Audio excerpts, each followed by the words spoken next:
यहाँ पर हमें एक संख्या रेखा दी गई है और इस संख्या रेखा पर यहाँ पर मैं शून्य देख सकता हूँ और यहाँ पर कुछ चर हैं, जैसे कि यहाँ पर है a, ये है b, ये है c। और यहाँ पर हमें कुछ कथन दिए गए हैं और हमें जानना है क्या ये कथन सही है या गलत। तो चलो देखते हैं। तो जो पहला कथन है वो है ऋणात्मक b छोटा है ऋणात्मक c से। तो यहाँ पर संख्या रेखा पर हमें ऋणात्मक b और ऋणात्मक c नहीं दिया गया है, हमें b और c दिया गया है। तो चलो देख लेते हैं कि b और c क्या है। तो जो b है वो यहाँ पर c के बाईं तरफ है और संख्या रेखा पर कोई संख्या अगर बाईं तरफ है तो वो छोटी होगी उसकी दाईं तरफ वाली संख्या से। यानी तो यहाँ पर जो b है वो छोटा है c से, क्योंकि यहाँ पर जो b है वो c के बाईं तरफ है।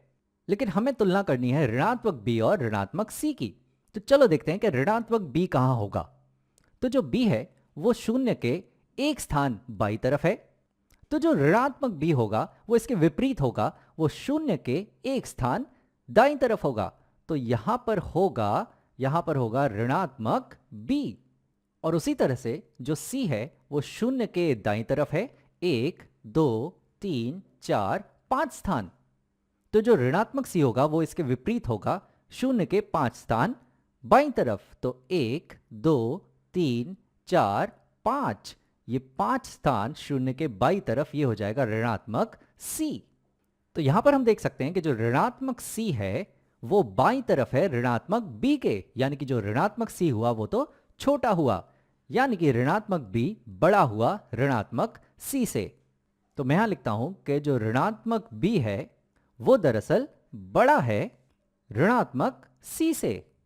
यानी कि ये कथन तो यहां पर जो दिया है ये गलत है, क्योंकि यहां पर जो ऋणात्मक b है वो शून्य के दाईं तरफ है, यानी कि ऋणात्मक b जो है वो एक धनात्मक संख्या है और जो ऋणात्मक c है वो शून्य के बाईं तरफ है। और शून्य के बाईं तरफ होती है ऋणात्मक संख्याएं, यानी कि जो ऋणात्मक c है वो एक ऋणात्मक संख्या है और धनात्मक संख्या तो हमेशा ऋणात्मक संख्या से बड़ी ही होती है।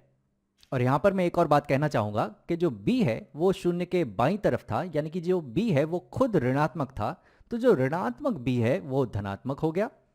और जो c है वो शून्य के दाईं तरफ था, यानी कि c धनात्मक था, तो ऋणात्मक c ऋणात्मक हो गया। तो जो ऋणात्मक b है वो धनात्मक है, ऋणात्मक c है वो ऋणात्मक है और धनात्मक संख्या ऋणात्मक संख्या से बड़ी ही होती है। तो जो ऋण b है वो ऋण c से बड़ा है, छोटा नहीं है। चलो अगला कथन देखते हैं। तो यहां पर हमें दिया है ऋणात्मक b बड़ा है शून्य से। तो हाँ, ये तो सही बात है, क्योंकि जो ऋणात्मक b है वो शून्य के दाईं तरफ है, तो ये जो संख्या होगी ये तो शून्य से बड़ी ही होगी, यानी कि ऋणात्मक b बड़ा है शून्य से, ये बिल्कुल सही है। अगला कथन है a बड़ा है b से। तो यहां पर जो a है वो b के बाईं तरफ है और बाईं तरफ जो भी संख्या होती है वो उसकी दाईं तरफ वाली संख्या से छोटी होती है संख्या रेखा पर। तो जो a है वो b से छोटा है और यहां पर हमें दिया गया है कि a जो है वो b से बड़ा है। तो ये कथन तो बिल्कुल गलत है। a जो है वो b से बड़ा नहीं है, a जो है वो b से छोटा है। हमारा आखिरी कथन है ऋणात्मक a बड़ा है c से। तो यहां पर c मुझे यहां दिख रहा है और a यहां दिख रहा है, पर ऋणात्मक a नहीं है, तो पहले ऋणात्मक a ढूंढ लेते हैं। तो जो a है वो शून्य के 1 2 3 4 5 6 स्थान बाईं तरफ है। तो जो ऋणात्मक a होगा वो इसके विपरीत शून्य के 6 स्थान दाईं तरफ होगा। तो यहाँ पे शून्य से 1 2 3 4 5 6, तो 6 स्थान दाईं तरफ आ जाएगा ऋणात्मक a।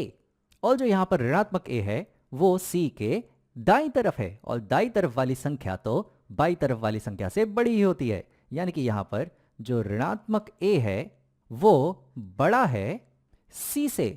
तो ये यहाँ पर ऋणात्मक a बड़ा है c से। तो ये कथन तो बिल्कुल बिल्कुल सही है। यहाँ पर ध्यान देने लायक बात यह है कि जो a है वो शून्य के बाईं तरफ था, यानी कि a खुद ही एक ऋणात्मक संख्या थी। तो जो ऋणात्मक a है वो हो जाएगी एक धनात्मक संख्या।